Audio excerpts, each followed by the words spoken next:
نہ صرف پاکستان پر بلکہ امت مسلمہ پر جہاد فرض ہو چکا ہے۔ ہم پاکستانی ہیں، پاکستان ہمارا ہے۔ ہم کیا چاہتے ہیں؟ کہاں انڈیا؟ وہ خون جو سرحد پہ بہہ رہا ہے، ہم اس خون کا حساب لیں گے اور حساب بھی بے حساب لیں گے انشاءاللہ۔ کشمیر ہماری شارع ہے، اس کے بغیر ہمارا وجود نامکمل ہے۔ ہمارے دریا کشمیر سے بہہ کر آتے ہیں۔ کشمیری آج بھی پاکستان سے عہد وفا نبھا رہے ہیں اور اپنے شہداء کو پاکستانی پرچم میں لپیٹ کر دفن کر رہے ہیں۔ پاکستان سے رشتے کی بات کرتے ہیں، وہ نعرہ بلند کرتے ہیں کہ پاکستان سے رشتہ کیا، لا الہ الا اللہ۔ ان کی وفائیں آج بھی پاکستان سے ہیں۔ ذرا سوچئے کہ ہم نے کس قدر وفا کی۔ ایک صدی سے وہ ہندوؤں کے مظالم سہ رہا ہے۔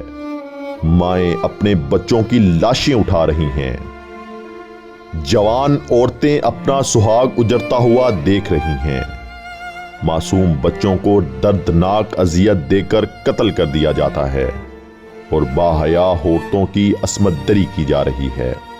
روزگار کے دروازے اہل کشمیر پر بند کر دیے گئے ہیں۔ ان کی تجارت اور کاروبار کو تباہ کر دیا گیا ہے۔ بدلے میں ہم نے کیا کیا؟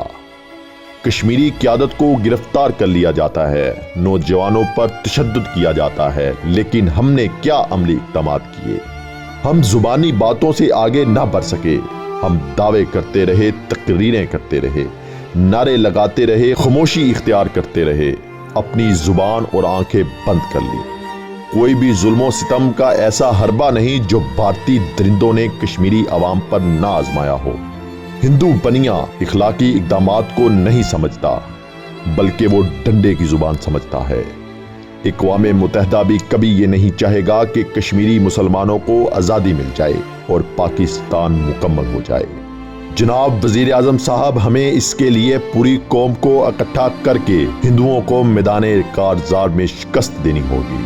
آپ بھارت کے خلاف اعلان کریں، پوری قوم آپ کی پشت پر کھڑی ہوگی اور حکومت کے جاری کردہ نقشے کی تکمیل ہوگی انشاءاللہ۔